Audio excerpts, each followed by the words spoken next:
Cette semaine au Balado, on parle du rapport sur la liberté religieuse 2025 avec le responsable de l'information à l'aide à l'Église en détresse Canada, Mario Barre. Et le politologue Marc Chevrier nous partage ses analyses de la loi 94 au Québec et du projet de loi C9 du gouvernement Carney. Tout cela et bien plus dans votre Libre Podcast.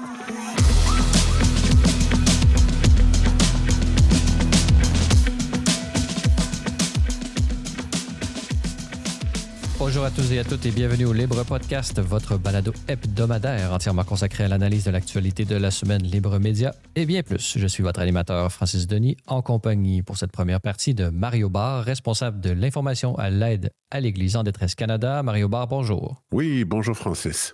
Alors, Mario Barre, j'aimerais d'abord vous demander de vous présenter. Qu'est-ce que c'est que l'aide à l'Église en détresse?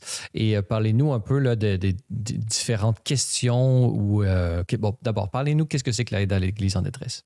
Alors, Aide à l'Église en détresse, c'est un organisme qui a été fondé en 1947 pour soutenir les réfugiés de l'Allemagne de l'Est qui migraient vers l'Allemagne de l'Ouest, donc qui fuyaient la mise en place du régime communiste de l'Allemagne de l'Est. Et c'est à la demande du pape Pie XII que l'organisme a été fondé. D'abord, ça a été donc fondé pour soutenir des réfugiés. Et ensuite, l'aspect pastoral s'est installé tranquillement. D'abord, en envoyant des prêtres dans les campagnes allemandes pour réévangéliser, si j'ose dire, l'Allemagne qui avait été, bien sûr, très, très marquée par le régime nazi. Et donc, dans l'esprit des fondateurs, c'était vraiment très important de retrouver l'esprit de l'Évangile. Qu'est-ce que c'est l'Évangile? Et aussi, bien sûr, de remettre la messe ou la liturgie de l'avant. Donc, vous aviez des prêtres à moto qui partaient non seulement avec de la nourriture, des médicaments, mais également peut-être de la littérature religieuse, en tout cas des publications religieuses. Et ensuite, il y a eu les camions pour la messe. Donc, vous aviez un autel dans le camion. Ça s'ouvrait par deux portes sur le côté. Et le prêtre, donc, se promenait. Ils étaient deux par deux, à se promener à travers l'Allemagne. Et c'est comme ça que l'organisme a commencé. Et ensuite, l'aspect plus pastoral, de soutien pastoral s'est installé un peu partout dans le monde. Dans les années 50, Aide à l'Église en détresse, c'est un des premiers organismes, en tout cas du moins ses fondateurs, à entrer derrière le régime du rideau de fer et à aller vous constater ce qui se passe au sujet de la liberté religieuse. Et c'est pour cela, en fait, que nous continuons aujourd'hui d'avoir dans notre ADN, si j'ose dire, l'aspect de la liberté religieuse, parce qu'on n'est pas uniquement un organisme de charité classique, j'oserais dire, on a aussi tout un aspect information, c'est l'aspect duquel je m'occupe, mais également, donc, l'aspect de la liberté religieuse, bien ça fait vraiment partie de notre ADN, parce que tout de suite, le fondateur avait bien vu que malheureusement, de l'autre côté du rideau de fer, malgré les beaux discours, la liberté religieuse était en péril. Les chrétiens, en tout cas, ont souffert beaucoup.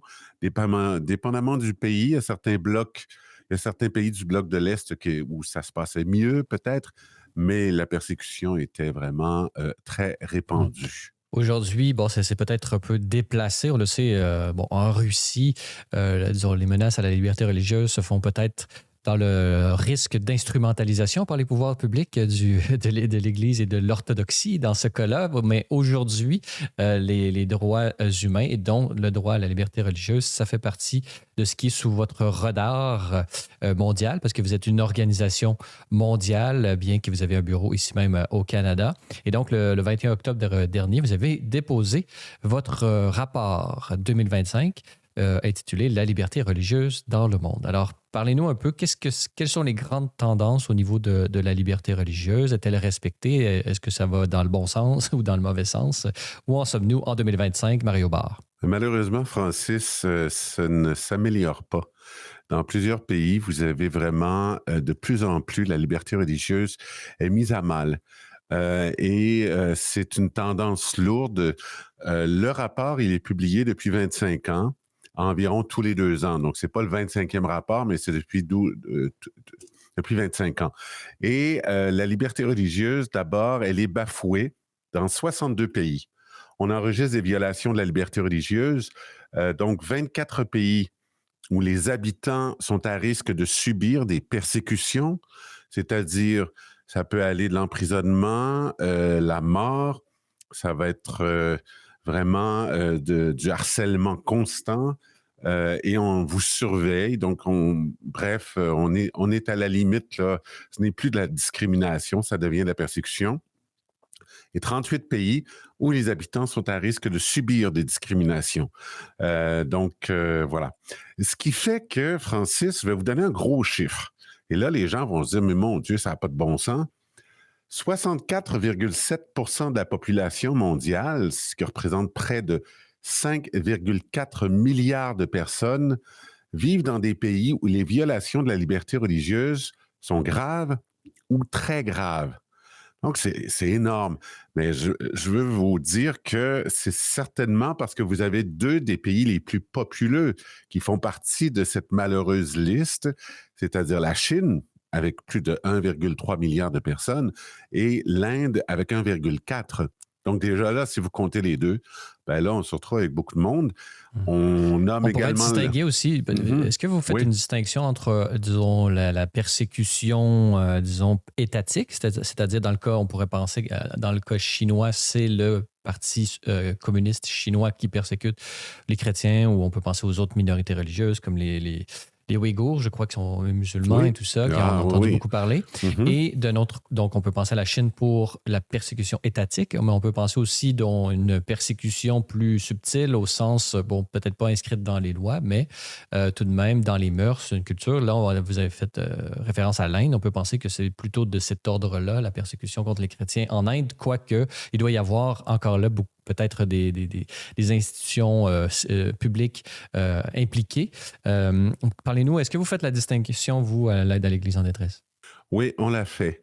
L'autoritarisme, en fait, est le principal moteur menace, pardon, pour la liberté religieuse. Donc, c'est une menace qui est très présente et c'est l'autoritarisme. Donc, un régime autoritaire, c'est un régime qui va vouloir tout régimenter, incluant la liberté religieuse. Et donc, on considère qu'il y a dans 52 pays, malheureusement, il y a la présence de cet autoritarisme religieux qui met en péril les libertés religieuses et qui fait en sorte que, bien, il y a soit de la discrimination, soit de la persécution. Mais vous avez nommé l'Inde, et ça, c'est intéressant. On cite, en fait, pour nous, il y a le nationalisme ethno-religieux. Et c'est ce qui se passe en Inde présentement. Vous avez, par exemple, et ça, c'est vraiment d'actualité, je viens juste de le lire, en fait, dans l'État où se trouve la grande ville de Mumbai, hein, on appelait ça Bombay à l'époque. Eh bien, cet État va devenir le 13e État en Inde qui va appliquer une loi sur la conversion. Alors, cette loi sur la conversion, Francis, rapidement, c'est vous dire que, bien, vous ne pouvez pas vous convertir de manière libre. Donc, vous devez aller quelque part, soit un bureau de police, soit un bureau d'administration, pour remplir un papier vous disant que vous désirez changer de tradition religieuse. Et on se retrouve avec une majorité en Inde, bien sûr, c'est le parti qui est en place, en fait, qui est un parti nationaliste hindou, qui désire ça. Et ça se voit de plus en plus maintenant. Il y a 12 États où vous devez aller confirmer qu'il n'y a pas eu de prosélytisme. Donc, comme chrétien ou comme musulman, eh bien, vous vous retrouvez à être, bien sûr, ostracisé dans plusieurs États. Et malheureusement, si vous êtes un hindou qui décidez de vous convertir soit à l'islam, soit au christianisme, eh bien, vous devez aller prouver qu'il n'y a pas eu de prosélytisme. Ça se peut qu'on vous fasse des problèmes administratifs. On va vraiment vous poser beaucoup de questions pour vous faire comprendre que finalement, c'est une très mauvaise idée. Donc ça, c'est de l'ethno, en fait, ça fait partie de l'ethno, du nationalisme ethno-religieux. Et, pardon, rapidement, il y a deux autres, Francis, l'extrémisme religieux Donc, il y a vraiment quelque chose qu'on observe un peu partout, mais dans 25 pays en particulier. Vous avez là-dedans le Sahel, donc on nomme le Burkina Faso, le Mali, le Tchad, où on retrouve des groupes djihadistes, extrémistes qui veulent vraiment imposer une vue sur ce que vous devez croire et prier. Et enfin, la criminalité organisée. C'est nouveau, ça, de cette année. C'est dans 3 pays, dont le Mexique. En fait, ce sont les cartels de la drogue qui vont décider finalement que ils vont prendre en charge tout un territoire et ils vont même prendre en charge aussi la liberté religieuse, bien sûr. Ils vont faire payer des taxes non seulement aux marchands, donc le marchand se retrouve à payer des taxes également à l'État du Mexique, mais aussi au cartel. Et donc, les prêtres se retrouvent au milieu de tout cela, les religieux, religieuses, l'Église ou toute autre tradition religieuse et doit elle aussi payer un tribut ou bien elle ne peut pas dénoncer sans mettre bien sûr en danger la vie de ses propres prêtres et religieux, religieuses. Elle ne peut pas dénoncer cette situation, sauf qu'elle le fait. Au Mexique, les prêtres sont très ouverts à dénoncer cette situation. Ils en paient le prix, hein. Il y a eu des Oui, meurtres. il y a eu Ouais. beaucoup de meurtres, même des évêques. Là, on peut penser, Mhm. bon, pour des raisons politiques peut-être, là aussi, Oscar Romero, bienheureux, saint maintenant, je crois. Mais, Ouais, oui, oui. parmi les caractéristiques ou les motivations qui portent à persécuter les différentes religions, vous avez nommé le fanatisme religieux. Mhm. Bon, durant la fin de semaine, il y a eu le président américain Donald Trump a mis l'accent, a même fait un tweet sur son média Truth Social, Mhm. ciblant particulièrement le Nigeria. Le Nigeria qui laisserait, selon les dires du président américain, le groupe, disons, islamiste, radical et fanatisé Boko Haram, tuer volontairement et ciblant les chrétiens du nord du Nigeria, je crois. Et même que ça avait fait beaucoup parler puisque la chanteuse de rap Nicki Minaj Oui, a retweeté et s'est même oui, impliquée. Et donc, on est oui. rendu plus qu'à 48 millions de vues et de gens qui se sont engagés dans cet échange qui, justement, demandait, Ouais. Nicki Minaj demandant de prier pour les chrétiens persécutés du Nigeria. Qu'en est-il véritablement dans votre... On sait qu'il y a des morts. Comment est-ce que vous analysez la situation au Nigeria, particulièrement, Mario Barr? Le Nigeria, en fait, pour aide à l'Église en détresse, c'est vraiment un pays où effectivement il y a la persécution. Ça, on le dit depuis des années. Les évêques catholiques également du pays le disent. Il y a beaucoup de nuances à apporter dans le cas du Nigeria parce que, bien sûr, la violence, malheureusement, elle a connu une forte augmentation. C'est une violence à motivation religieuse, en particulier dans le nord et dans le centre. Ce sont des groupes armés, vous l'avez nommé Boko Haram, mais également ISWAP, et des bergers peuls radicalisés. Et ça, c'est nouveau. Ben, c'est nouveau. En fait, c'est pas très. En fait, depuis 2018, on voit une radicalisation de ces bergers. Et c'est là où vraiment il y a des nuances à faire, étant donné qu'il y a une utilisation, en fait, assez poussée, une manipulation de ces populations pour agir de la sorte et faire en sorte qu'il y ait de la violence. Et il faut savoir aussi que les bergers peuls, moi je reviens à ces bergers-là parce que c'est peut-être le problème, un des problèmes les plus importants. Bien sûr, Boko Haram est présent, tous les autres groupes aussi, et bien sûr, les diocèses du Nord subissent régulièrement des attaques. Et ça, vraiment, il faut le dénoncer. Mais la violence djihadiste, et je vous invite à lire le papier de Maria Lozano, qui est responsable du service de presse à l'aide à l'Église en détresse internationale. Elle a écrit un papier là-dessus qui est très intéressant dans le rapport, à la page 22 exactement. Rapport abrégé, en fait. C'est une fiche d'information.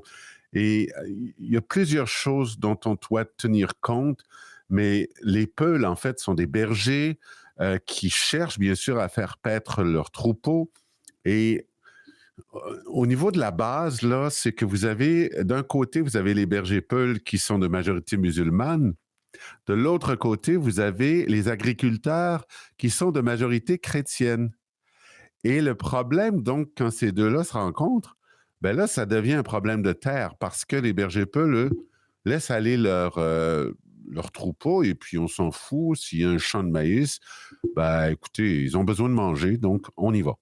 Et ça, peu importe à qui appartient le champ. Ça, c'est grosso modo, hein, je vous peut-être un peu caricatural, mais c'est ça. Et finalement, de l'autre côté, vous avez bien sûr des agriculteurs chrétiens qui se disent, ben là, qu'est-ce qu'ils font, eux?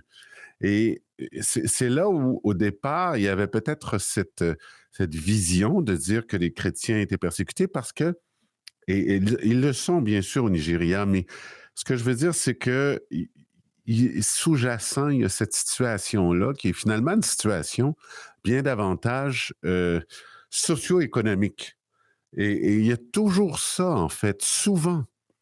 Mais malheureusement, on peut dire aussi que les bergers peuls se sont radicalisés ces dernières années.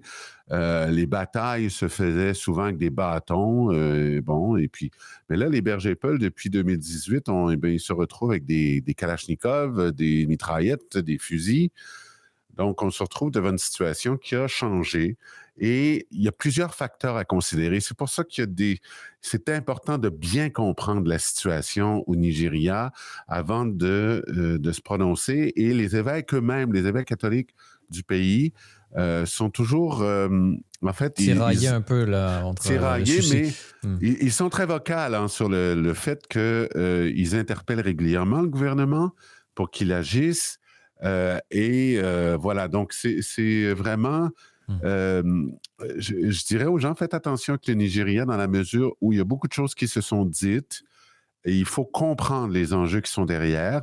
Vous avez des groupes comme Boko Haram et ce sont vraiment des extrémistes. Bon, Les ben voilà, organisations hein, terroristes, là. exactement. Hmm. Mais vous avez également les bergers peuls qui, et là, vous avez plusieurs. Le contexte, en fait, c'est.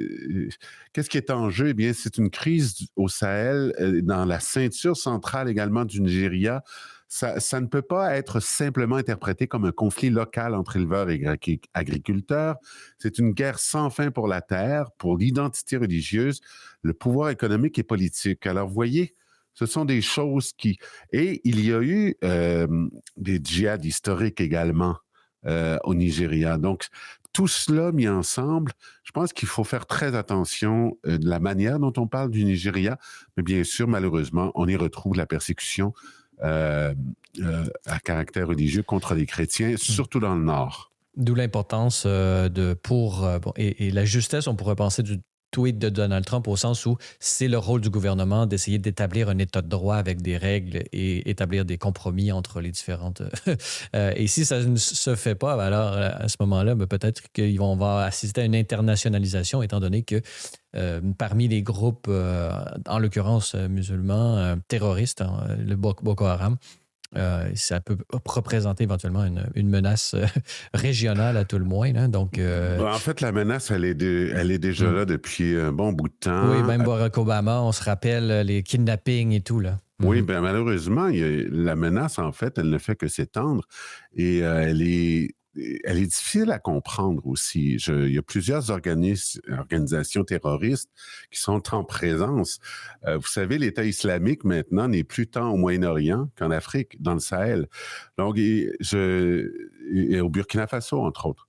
Le Burkina Faso est un pays dont on parle peu, mais malheureusement, parce que vous avez là un exemple d'un pays qui, avant 2015, avait une cohabitation entre musulmans, la majorité musulmane, et ces minorités religieuses, une cohabitation qui était exemplaire. Et ça a commencé à être grugé, bien sûr, par l'arrivée de ces groupes djihadistes. Et la grande question également qu'il faut se poser, Francis, pourquoi ils arrivent comme ça? Et vous avez le Gabo Delgado. Et là, je fais une théorie qui est peut-être un peu large et bon, je ne suis pas un expert vous savez, mais bon, je lis assez depuis une dizaine d'années que je suis à ce poste et on s'aperçoit de certaines coïncidences qui sont troublantes et questionnantes. Par exemple, le Gabo Delgado, c'est au Mozambique. C'est une province du nord du pays. C'est un des pays les plus pauvres d'Afrique, le Mozambique. Et vous avez beaucoup de missionnaires, beaucoup de chrétiens. Et donc, on a trouvé du pétrole au large du Gabo Delgado en 2017. 6 mois après, commençaient des violences terroristes de la part de groupes islamistes. 6 mois après environ, grosso modo. Donc, Écoutez, est-ce qu'il faut vraiment se poser des questions aussi sur les motivations économiques qui sont derrière également. Un conflit, finalement, quand on commence à analyser la situation, il est rarement seulement religieux. Et il est multifacette et le conflit, en fait, si vous voulez mon avis, il est rarement religieux, en fait. Il est souvent économique, il est souvent, on veut mettre la main sur des territoires. C'est ce qui arrive également en République démocratique du Congo, où dans un diocèse, vous avez des mosquées qui ont poussé comme des champignons. Ça, ce sont les mots d'un évêque de là-bas qui dit, ben écoutez, il n'y a pas de musulmans ici. Comment se fait-il que ces mosquées sont construites? Donc, il y a des grands questionnements à y avoir au niveau international. On n'a pas toutes les réponses, mais on a beaucoup de questions. Et surtout, on peut affirmer, sans trop se tromper, Francis, que dans plusieurs des cas de violences dites interreligieuses, si on fouille un peu, on commence à s'apercevoir qu'il y a des aspects économiques, des aspects politiques, des aspects de contrôle du territoire qui sont très présents également. Donc, je pense qu'il faut toujours, toujours, toujours bien étudier la situation de chacun des pays. Et ça, c'est quelque chose qu'on essaie de faire le plus possible. Et bien sûr, quand on ne sait pas parler d'un pays, on n'en parle pas. Mais le Nigeria, c'est sûr qu'on a quand même une analyse que moi, j'invite beaucoup les gens à lire parce que j'ai trouvé qu'elle respectait justement les nuances dans ce qui arrive présentement au Nigeria. Et donc, c'est très important de les respecter parce que le conflit est plus qu'interreligieux. Là, il y a vraiment Il y a une facette religieuse qui multifacette, hein, cache, c'est ça, il y exactement. a comme un symbolisme religieux Voilà, mais c'est on se sert de la religion c'est souvent, ça. et ça le Mhm. problème aussi. C'est très facile de servir de la religion à certains moments, quand on veut justement monter des populations l'une contre l'autre, Mhm. On se sert mais des marqueurs identitaires forts pour pouvoir facilement convaincre un groupe ou l'autre de s'attaquer à un autre. Ça, c'est pour les questions un peu négatives. Par contre, dans votre rapport, il y a deux pays que vous notez des améliorations, le Kazakhstan et le Sri Lanka. Pouvez-vous nous en parler brièvement pour très terminer un peu ce rapport-là brièvement, positivement? ben, en fait, ce n'est pas. Oui, il y a de légères améliorations et je vous dirais qu'elles sont très légères. Là. C'est pas beaucoup par rapport aux années précédentes. Il n'y a pas tant d'améliorations, mais on considère qu'il y a quand même une certaine liberté qui est en train de se retrouver. Le Sri Lanka, bien, c'est bien sûr parce qu'on a là-bas, on a eu, en tout cas pendant plusieurs années, des groupes bouddhistes qui étaient présents et des groupes identitaires justement, et qui voulaient vraiment que toutes les autres minorités finalement soient mises au banc. On voulait purifier le pays pour en faire un pays bouddhiste. Et vous avez des moines. Et ça, c'est sûr que là, présentement, il y a une certaine amélioration à ce niveau-là, mais il faut quand même être prudent dans ces améliorations-là. Donc, Mais ouais. toujours être positif et souligner quand Ah il y a des oui, bons côtés qui se réalisent. Ça exactement. fait partie de la démarche d'éducation, de l'aide à l'Église en détresse. Mario Barre, retournons peut-être de l'international et tournons-nous vers le national au niveau canadien, puisque vous parlez aussi de comment se déploie la liberté religieuse au Canada. Et vous avez beaucoup de préoccupations dans la deuxième partie de l'émission. Aujourd'hui, nous allons pouvoir parler avec le professeur Marc Chevrier des différents projets de loi, notamment sur la laïcité, projet de loi 94 au Québec et éventuellement le projet de loi C9 qui criminaliserait certaines actions qui empêcheraient la liberté de culte. Bon, il y a plusieurs... donc, ça brasse au niveau de la liberté religieuse au Canada. Vous avez souligné quelques préoccupations à l'aide à l'Église en détresse. Quelles sont-elles?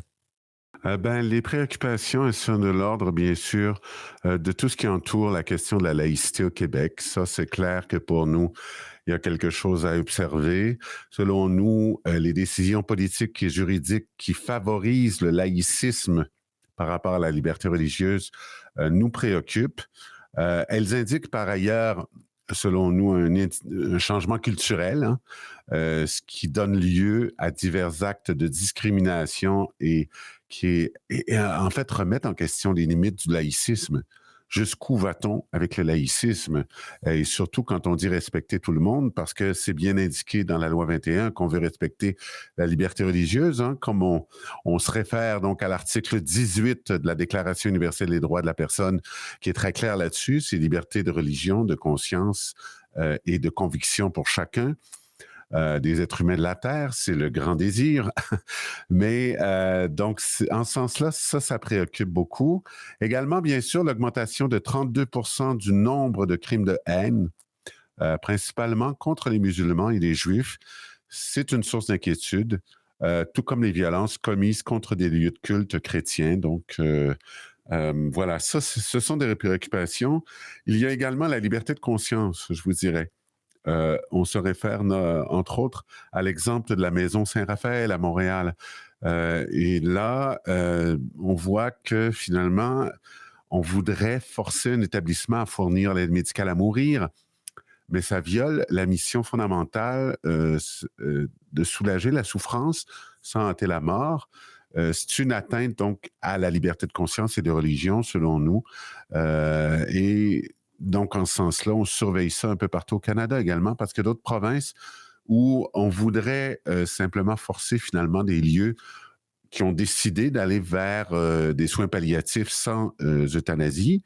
Donc, on voudrait finalement les forcer à devenir également des lieux où on donne l'aide médicale à mourir. Alors ça, c'est quelque chose qui est à surveiller et ça fait bien sûr partie de la liberté de conscience et de croyance. Un médecin qui ne veut pas le faire ne devrait pas être forcé de le faire. C'est de la liberté de conscience. Alors, en ce sens-là, c'est sûr que ça nous préoccupe. Vous dites, Marie-Claude Lalonde, qui est directrice nationale de l'aide à l'Église en détresse, qui est votre collègue par le fait même. Mario Barre Oui. disait que la perte de liberté religieuse, de conscience et conviction suit pratiquement la même courbe que celle de la liberté de presse. Encore une fois, cette année, pouvez-vous nous expliquer quel est le lien entre la liberté de presse, la liberté religieuse, la liberté de conscience? Ben d'abord, juste pour vous indiquer que c'est un exercice très personnel que fait Marie-Claude Lalonde là-dessus. Elle va toujours comparer les cartes, celles faites par Reporters sans frontières et celles faites par l'Aide à l'Église en détresse. Une carte d'ailleurs que vous retrouverez sur le site web de l'AED Canada. Donc, elle note des corrélations. Ben écoutez, il y a dans la perte, dans la perte, en fait, dans la diminution de liberté de la presse, nous, on a compté 24 pays où il y a persécution, je vous l'ai dit tantôt, et donc où ça s'améliore vraiment pas. Et Reporters sans frontières en compte 22. Donc, des pays en rouge.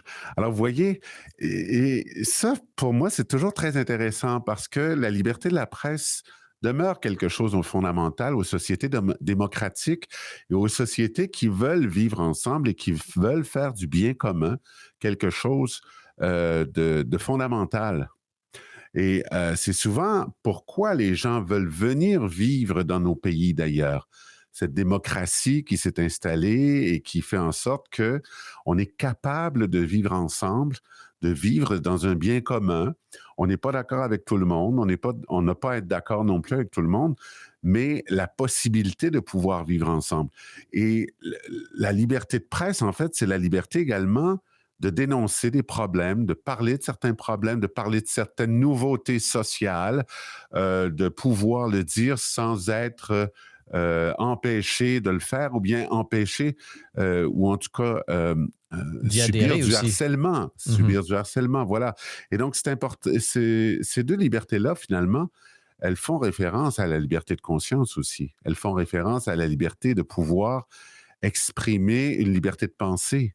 Parce que, bien sûr, les traditions religieuses, les traditions spirituelles comportent une tradition de pensée et donc qui nous permet, en fait, d'aller plus loin. Certains vont dire que je dis évoluer, puis là, il y en a qui vont rire parce qu'ils se disent non, non, la religion ne fait pas ça, ça nous fait d'évoluer, mais bon, bref, ce n'est pas mon expérience. Et ce qui est intéressant, c'est que la liberté de presse, elle aussi, nous permet d'avoir cette liberté de penser, de ne pas être d'accord, de réfléchir sur une question à laquelle nous n'avions pas réfléchi, de nous ouvrir les ornières et de saisir. Et la liberté de presse, finalement, elle doit être protégée, elle aussi, ça, c'est clair. Et c'est vraiment intéressant, donc, cet exercice personnel qu'effectue Marie-Claude Lalonde à toutes les sorties du rapport sur la liberté religieuse, de se dire, tiens, je vais aller voir la carte de Reporters sans frontières. Donc, je vous le rappelle, 24 pays sur notre carte font partie des pays où on peut subir de la persécution. Du côté de Reporters sans frontières, 22 pays où la liberté de presse est carrément quelque chose qui est illusoire et qui n'est pas vécu. Alors, c'est intéressant d'observer les deux. Là, je vais vous dire, il y a vrai. Et la première audience générale du pape Léon XIV, ça a été avec des journalistes. Alors ça, c'est intéressant aussi. Au mois de mai, il s'est adressé, la première adresse qu'il a fait, là, c'était vraiment avec les journalistes. Alors ça aussi, c'est un signe pour moi de dire, attention, vous êtes important. Et on vous veut, même si des fois on ne vous aime pas parce que vous sortez quelque chose. Des choses qu'on aimerait mieux pas entendre, bon, voilà. mais tant que si c'est vrai, c'est souvent important justement que la presse soit au service du bien commun pour véritablement qu'on vive dans des pays en toute transparence afin que les individus puissent faire leur choix de la manière la plus éclairée. C'est ce qu'on retient de votre intervention, Mario Barre. Je rappelle que vous êtes responsable de l'information à l'aide à l'Église en détresse Canada et vous étiez parmi nous afin de présenter ce rapport sur la liberté religieuse, rapport 2025, que l'on peut trouver sur votre site web au acn-canada.org. L'ensemble des références sont présentes dans la description de cet épisode. Et également, je crois que vous avez une activité dont vous aimeriez parler le 19 novembre, le Mercredi rouge. De quoi s'agit-il? Oui, rapidement, Francis, le 19 novembre, c'est le Mercredi rouge au Canada. C'est une activité de sensibilisation à la question de la persécution des chrétiens. Cette année, bien sûr, on inclut toute la question de la liberté religieuse parce qu'il y a le rapport sur la liberté religieuse qui est sorti. Rapport, donc, que je vous rappelle, qui est vraiment là, sur toutes les traditions religieuses. Hein. On ne s'attarde pas seulement aux chrétiens. L'année prochaine, on s'y attardera dans Persécuter et oublier. Mercredi 19 novembre, partout au Canada, donc, il y a des activités qui sont organisées. À l'heure où l'on se parle, il y a plus d'une quarantaine d'activités qui sont déjà annoncées sur notre carte. Je peux peut-être te donner le site web www.acn-canada.org. /RW/FR et vous trouverez l'information là-bas. Vous avez des documents à télécharger, des posters. Donc, il y a beaucoup de choses à faire. La cathédrale Marie-Reine du Monde à Montréal va être illuminée en rouge, la façade. Également, Saint-Michel de Syrie, pour les gens qui habitent dans la région de Québec. Déjà, on sait qu'à Toronto également. Donc, vraiment, là, illuminez votre église. Si vous avez le temps là, de le faire. Les lumières d'ailes, ça coûte pas cher, c'est économique. Puis ça a une portée d'éclairage qui est assez extraordinaire. Alors, 19 novembre, Mercredi rouge. Merci, Francis. Merci.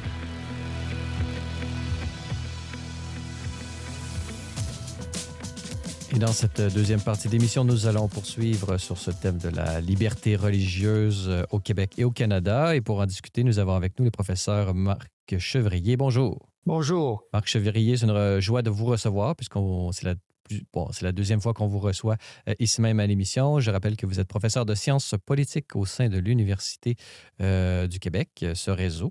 Et vous êtes également l'auteur du livre « Les religions auprès de la cité ». Le droit politique de la laïcité, publié aux éditions Mediapol. Alors, la dernière fois qu'on s'était parlé, on avait justement parlé des différents projets de loi du gouvernement du Québec, notamment ce projet de loi qui est devenu loi 94, qui est désormais patronné par la ministre Sonia Lebel, a été approuvé 70 pour et 27 contre.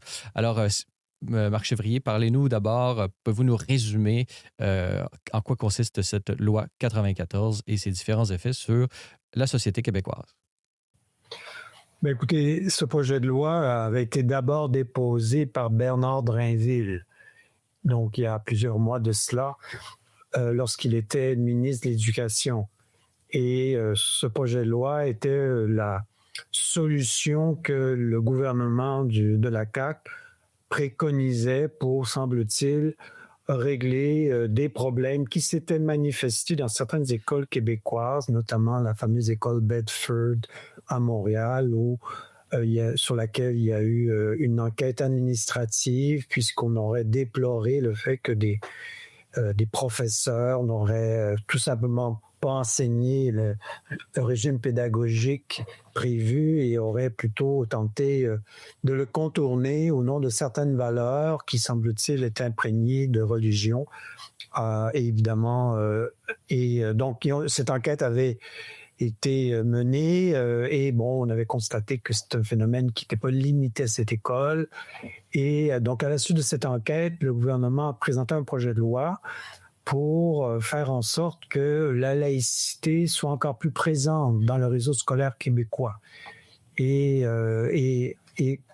quand on lit le projet de loi, au numéro des projets de loi, donc le projet de loi 94, on s'aperçoit que le gouvernement s'en est profité pour resserrer l'emprise du ministère sur, par exemple, les activités pédagogiques des écoles, prévoir, par exemple, une évaluation régulière des professeurs, ainsi de suite. Et quand on lit le projet de loi, il était en fait farci, j'emploie le terme un peu imagé, de référence aux valeurs québécoises et aux valeurs d'égalité qui caractérisent la société québécoise. Et donc, ce projet de loi comportait également des éléments qui sont pour certains discutables ou qui suscitent du moins des questionnements, comme la volonté d'interdire l'utilisation de locaux ou de lieux affectés à l'école à des prières, et puis l'obligation pour les élèves eux-mêmes d'assister aux enseignements à visage découvert. Et il y avait également plusieurs passages du projet de loi où on interdisait même à tout responsable du milieu éducatif d'avoir une conduite imprégnée de considérations religieuses. Donc, moi, j'ai eu l'occasion de le souligner dans un texte que j'ai publié dans l'Encyclopédie de l'Agora pour montrer que là, le législateur s'aventure très loin, puisqu'il est très difficile de savoir si quelqu'un agit en fonction ou non de convictions ou de considérations religieuses. Il faut entrer dans la conscience, dans l'intimité de chacun. Et donc, voilà. Donc, ce projet de loi a été présenté à l'époque quand Bernard Drainville était le ministre de l'Éducation. Et j'ai souligné que, en fait, ce projet de loi un peu réalisait son projet initial quand il était ministre du Parti québécois. Rappelez-vous la fameuse Charte des valeurs qu'il avait déposée. Et en fait, on peut dire qu'il prenait sa revanche en glissant sa Charte des valeurs, mais pour le monde éducatif québécois. Alors, comme vous savez, il y a eu d'abord une prorogation de l'Assemblée nationale, c'est-à-dire que ces travaux ont été suspendus avant l'été. Donc, sur le plan technique, quand on proroge l'Assemblée nationale, ça veut dire que tous les projets de loi qui étaient étudiés avant la prorogation meurent au feuilleton, à moins que le gouvernement décide de les ressusciter. Donc, c'est ce qu'il a fait en septembre. D'abord, le ministre Legault a procédé à un remaniement. Sonia Lebel est devenue la nouvelle ministre de l'Éducation. Et le projet de loi 94, qui n'avait pas été encore adopté avant la prorogation, a été finalement remis à l'ordre du jour et repris par la nouvelle ministre de l'Éducation en septembre. Repris, justement, avec, vous l'avez mentionné, avec la différence, et justement dans ce changement de langage qui fait référence justement peut-être au texte que vous aviez vous-même écrit, Marc Chevrier. Et vous aviez mentionné à quel point, justement, que la conduite, on allait vraiment dans l'inconscience en disant exempte de considération religieuse. Donc, même en tant que motivation intérieure implicite et non dite et non explicite, ça devenait illégal d'une certaine façon que de vaquer à ses occupations, mais ça a été changé dans la nouvelle version par le langage, et là je cite, guidé par les valeurs démocratiques et les valeurs québécoises, dont l'égalité entre les hommes et les femmes et par la laïcité de l'État. Entre-temps, avant l'adoption, on a eu aussi le projet de loi sur la Constitution. Donc, il y a de cohérence entre les deux textes, selon vous, Marc Chevrier? Ben écoutez, oui, dans la mesure où le projet de loi constitutionnelle de la CAQ, qui pour ma part n'est pas vraiment un projet de constitution, parce qu'il s'agit plutôt d'une loi fondamentale, on écarte toute validation populaire par un référendum. Mais bon, peu importe cet aspect-là, oui, le projet proposé par la CAQ de loi constitutionnelle reprend évidemment la thématique de la laïcité et donc pour en faire une caractéristique fondamentale de l'État québécois. Donc oui, de ce point de vue-là, il y a une cohérence. Mais ce qui est clair aussi, c'est que on voit que pour la CAQ, la laïcité doit devenir une espèce de principe générateur d'autres règles. Et le projet de loi 94, c'est la parfaite illustration de ça. C'est-à-dire que c'est pas seulement un grand principe qui est de notre action, mais c'est un principe qui doit engendrer sans cesse de nouvelles règles. Et donc, la loi 94 en est une illustration avec toutes ces règles nouvelles qui vont encadrer dorénavant les activités scolaires dans les écoles publiques du Québec. Pouvez-vous faire une énumération non exhaustive, mais pouvez-vous nous les présenter brièvement? Quelles sont ces nouvelles règles là, auxquelles doivent se soumettre l'ensemble du corps professoral et éventuellement même les étudiants? Mais écoutez, d'abord, il y a les interdictions, puisqu'on sait que maintenant, on ne peut pas utiliser des locaux, des espaces des écoles à des prières. Et puis, par ailleurs, la laïcité doit faire partie maintenant, plus que jamais, des enseignements, du contenu pédagogique, des enseignements. Ça devient même un critère qui peut être utilisé pour évaluer les enseignants, voire peut-être les sanctionner s'ils ne se soumettent pas aux valeurs ou aux normes imprégnées de laïcité. Donc on voit très bien que ce principe de laïcité devient une règle de plus en plus précise qui cherche à encadrer l'activité pédagogique elle-même et qui vise à la fois les enseignants, les membres du personnel, donc même les gens qui n'enseignent pas, mais qui sont par exemple des employés de soutien, etc., sont visés par ces règles. Et puis, évidemment, il y a les élèves eux-mêmes qui doivent évoluer dans un environnement où, dans les faits, l'expression de croyances religieuses est peut-être pas totalement interdite parce que les élèves auront toujours la possibilité d'arborer des signes religieux, mais ils sont peut-être les seuls à pouvoir le faire. Vous avez mentionné les écoles. Est-ce que ce projet de loi peut s'étendre aussi au CPE? On le sait, et notamment l'avocat, un juriste professeur à l'Université de Sherbrooke, Guillaume Rousseau, lors du forum sur la foi et l'espace public qui a eu lieu la semaine dernière, organisé notamment par l'Institut Cardus, a présenté justement les tenants et aboutissants un peu de la loi 21 et de ses différentes ramifications. Alors pour lui, justement, il notait que dans les différentes enquêtes en commission parlementaire notamment, on manifestait que le lieu où il y avait le plus, entre guillemets, d'affront à la laïcité dans le port des habits religieux, quel qu'il soit, se faisait dans le milieu des CPE. Est-ce qu'on peut penser que cette loi 94 va avoir des effets restrictifs dans les milieux des garderies, notamment? J'ai cru comprendre que la loi 94 ne visitait pas comme telle les CPE, mais c'est une idée dont plusieurs discutent.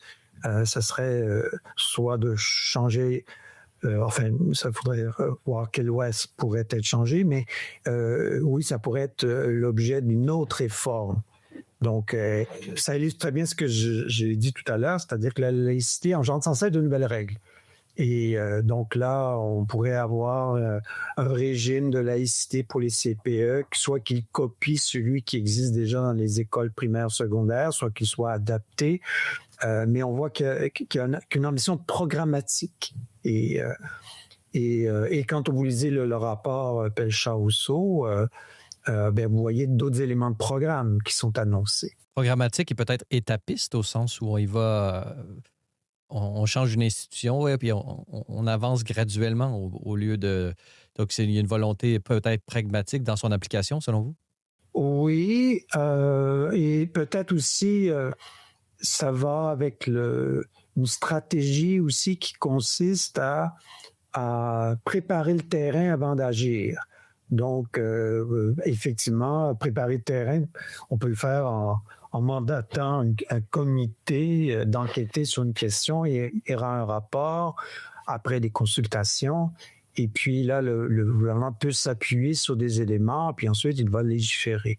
Alors, c'est sans doute la voie qui pourrait être utilisée pour étendre les obligations de laïcité au CPE. Et cette loi, vous l'avez analysée dans son volet théorique, mais dans la réception, quelles ont été un peu les différentes institutions, comment se sont positionnés les acteurs par rapport à cette loi? Ben écoutez, j'ai pas l'occasion là de voir, de lire tous les mémoires au DESTET, toutes les séances du travail législatif, mais les quelques échos que j'en ai eus, c'est qu'ils sont assez contrastés. D'un côté, il y a plusieurs personnes qui ont voulu modérer, je dirais, les exigences de la loi 94, notamment sur l'évaluation des enseignements. D'autres ont voulu même faire sauter l'obligation de visage à découvert, ou du moins ne pas... ont voulu adoucir les conséquences de ne pas se soumettre à cette obligation, c'est-à-dire garder son visage couvert. Mais donc, on a vu des tentatives. Il y a un amendement qui avait été déposé par un député du Québec solidaire pour adoucir justement les conséquences de cette obligation, mais ça a été rejeté par les députés. Donc, il y a oui. Et puis ensuite, les syndicats enseignants ont été plutôt négatifs sur le projet de loi parce qu'ils y voyaient là un alourdissement de la tâche du professeur et également l'occasion aussi de limiter davantage leur petite liberté professionnelle qui est peut-être de moins en moins réelle. Donc, on comprend que cette loi qui a reçu la sanction, pour ne pas dire royale, je ne sais pas si on dit ça, au Québec, même si c'est quand même le lieutenant-gouverneur qui signe tout ça. Oui, le 30... Oui, allez-y. Royal. Donc, sur le site, on dit du gouvernement de l'Assemblée nationale, on dit la sanction, sans le qualificatif. Le 30 octobre 2025, donc, cette loi est désormais, entre guillemets, en application. Mais parallèlement au fédéral, donc, c'est pas toujours... facile d'avoir une cohérence juridico-politique entre les deux paliers de gouvernement. On a le ministre fédéral de la Justice, Sean Fraser, qui a déposé son projet de loi C9. Alors, pouvez-vous nous parler un peu, nous présenter un peu ce projet de loi? En quoi consiste-t-il et en quoi est-il, d'une certaine manière, en opposition à la loi 94 québécoise? Alors, le projet de loi fédéral a été déposé, oui, en septembre dernier par le ministre fédéral de la Justice, Sean Fraser. Et donc, c'est un projet de loi qui cherche d'un côté à interdire ou à créer de nouvelles infractions criminelles. Donc, par exemple, le fait d'arborer un signe haineux ou faisant référence à des activités terroristes. Donc ces signes, le fait d'arborer de tels signes peut être considéré comme une infraction criminelle. Et par ailleurs, on a aussi ajouté une autre infraction criminelle, ce qui fait en sorte que, par exemple, si vous commettez un crime, si le crime a été commis avec une dimension haineuse, ça peut être un facteur aggravant pour votre peine. Donc, on appelle ça une infraction incluse dans une autre. Mais l'élément qui peut-être nous intéresse le plus pour aujourd'hui, c'est que on a prévu également des amendements au code criminel pour protéger comme tel l'exercice de la liberté de culte. Dorénavant, sera considéré comme une infraction criminelle le fait de vouloir intimider des pratiquants d'une religion lorsqu'ils se rendent à leur lieu de culte. Donc, si on veut les intimider, leur faire peur lorsqu'ils s'y rendent, ou si on entrave leur accès à leur lieu de culte, avec l'intention justement de faire cette obstruction, de tels gestes seraient considérés donc comme une infraction criminelle, punissable jusqu'à 10 ans d'emprisonnement. Donc, c'est quand même pas une petite infraction. Et donc, on vise les lieux de culte et aussi les cimetières. Ça, c'est le premier aspect de l'infraction que l'on crée. Donc, on cherche d'une certaine façon, je dirais, à sanctuariser par la loi criminelle l'exercice du culte. Du moins du culte dans la mesure où on cherche à se rendre à son lieu de culte et donc on veut donc libérer l'accès au lieu de culte et au cimetière pour que de tels actes d'intimidation ou d'obstruction ne commettent pas. Donc, on voit d'un côté cet exercice de la liberté religieuse, notamment celle de prier son Dieu en toute tranquillité, dans un climat paisible. On peut penser que c'était déjà un droit acquis. Donc, on comprend difficilement en quoi, disons, des peines supplémentaires entre ceux qui ne respecteraient pas ce droit fondamental étaient nécessaires. Mais on voit même dans un deuxième temps, ce nouveau projet de loi C9 élargit l'exercice, ces droits à la pratique religieuse à d'autres groupes, et ce groupe identifiable s'entend de toute section, et je cite là, de toute section du public qui se différencie des autres par la couleur, la race, la religion, l'origine nationale ou ethnique, l'âge, le sexe, l'orientation sexuelle, etc., etc. Ce qu'on a dans les sciences politiques appelé souvent les charter peoples. Donc, on élargit la liberté de culte à ces gens-là. Donc, finalement, on élargit la définition même de religion. Je dirais qu'on le fait implicitement. Évidemment, comme vous disiez, les amendements, c'est exprimé dans un langage un peu technique, typique du code criminel.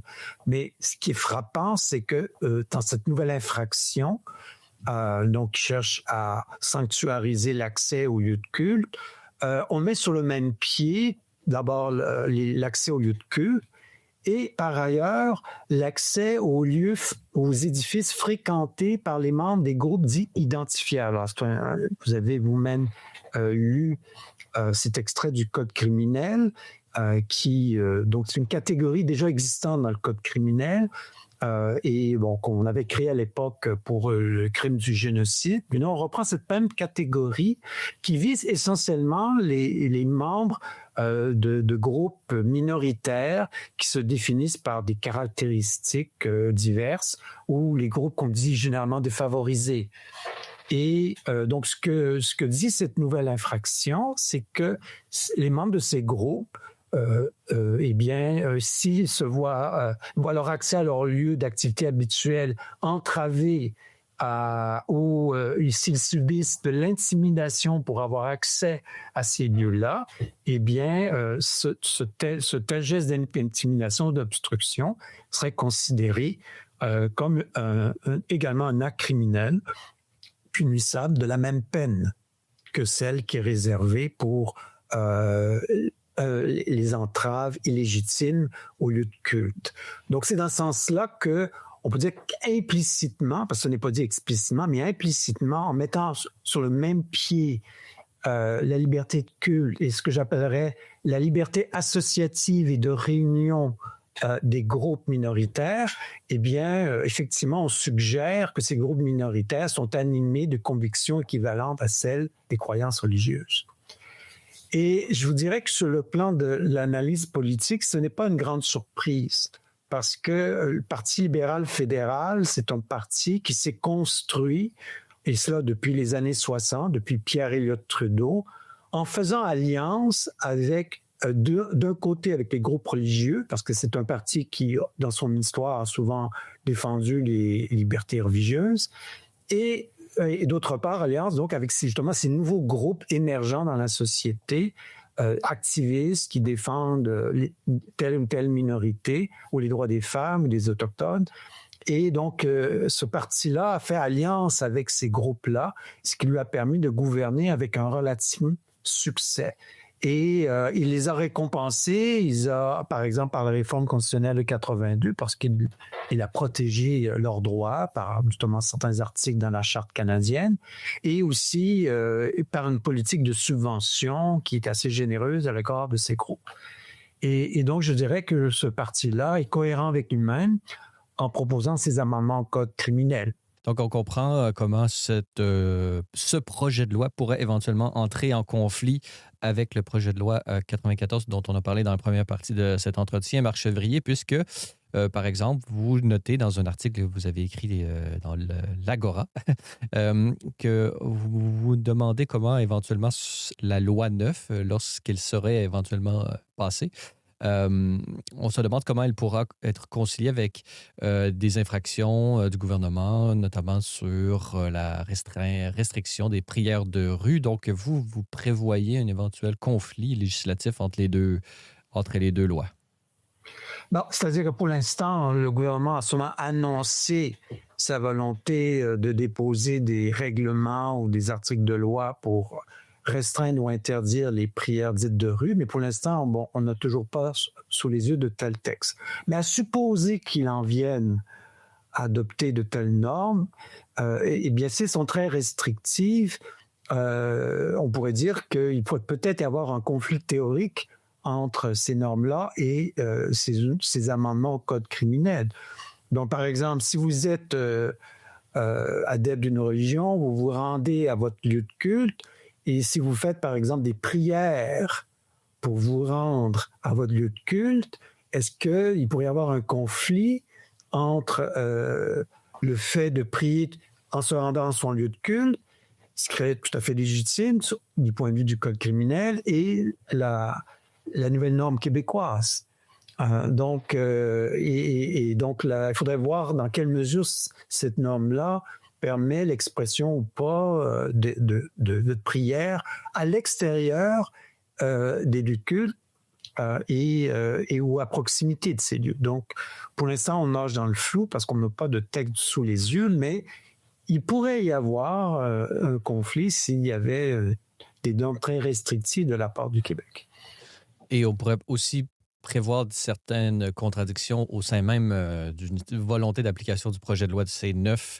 Par exemple, justement, des prières de rue, notamment, on pourrait penser, pour un exemple concret connu de la population, c'est celui des prières de rue musulmanes et même islamistes devant la basilique Notre-Dame de Montréal, qui se fait au moment même de la célébration de la messe catholique. Et là, quand on sort de la messe catholique à 6 heures le soir et on entend des appels à la prière musulmane qui peuvent être perçus par les groupes catholiques, justement, comme étant une provocation, de l'intimidation. Donc, le projet de loi C9 pourrait éventuellement lui-même interdire ces prières de rue musulmanes devant un lieu de culte catholique. Et comme vous le dites vous-même, la notion d'intimidation est quand même assez large. Donc, est-ce que le critère serait purement subjectif? Et dans ce cas-là, effectivement, une prière de rue faite par les membres d'une autre religion, une autre confession religieuse, est-ce que ce fait même serait considéré comme un acte intimidant ou comme une obstruction? Si, par exemple, de nombreux adeptes font cette prière aux abords d'un édifice de culte. Donc, on voit la complexité qu'engendrent ces normes qui essaient d'accorder de nouvelles protections, mais ce faisant, elles peuvent créer de la complexité. Pour l'instant, le projet de loi C9 est à l'étude. Je sais j'ai vu qu'il y a différents groupes qui sont intervenus. Je n'ai pas l'occasion d'entendre ce qu'ils ont eu à dire, mais par exemple, il y a l'Association canadienne des libertés civiles qui, elle, croit que le projet de loi C9 pourrait carrément empêcher la tenue de manifestations pacifiques devant un lieu de culte. Donc, effectivement, s'il y a une manifestation pacifique devant un lieu de culte, on pourrait dire que la circulation est affectée. Alors, quelle est la différence entre des obstacles à la circulation et de véritables entraves? C'est une question de fait, mais qui nous rappelle que les policiers qui auront appliqué ces règles vont devoir exercer tout un jugement. Et on pense aussi, par exemple, dans un autre cas de figure, peut-être justement la volonté de faire une loi nationale sur la question rend la question encore plus grave. On peut penser souvent dans les conflits matrimoniaux entre un homme et une femme ou entre deux hommes, peu importe, de divorce. On pense souvent qu'il est mieux de s'entendre à l'amiable que d'entrer dans une judiciarisation de la question, justement parce que ça apporte de la complexité. Peut-être que justement cette volonté d'uniformiser et de vouloir régler a priori au niveau national ces conflits qu'il pourrait y avoir, c'est peut-être... Est-ce que c'est nécessairement une bonne solution pour régler les conflits qui vont éventuellement apparaître entre les différents groupes? Et il y a une autre couche de complexité. Rappelez-vous que le rapport de Rousseau-Pelchat, en cette matière, préconisait l'intervention du palier municipal. Alors, on vient d'avoir des élections municipales au Québec, donc imaginez qu'en plus de règles québécoises, règles fédérales, chaque municipalité y aille de son règlement sur justement les manifestations à caractère religieux. Et donc, ça va contribuer au casse-tête législatif. Mais selon vous, quel est le palier qui serait le plus à même de répondre adéquatement pour un lieu donné? Doit-on être solidaire au sens national du terme? Donc, le Canada au complet doit se soumettre dans tous les cas particuliers à la même loi, ou subsidiaire, c'est-à-dire l'autorité la plus proche, en l'occurrence la municipalité, devrait-elle, elle, prendre une décision selon la réalité locale, selon vous?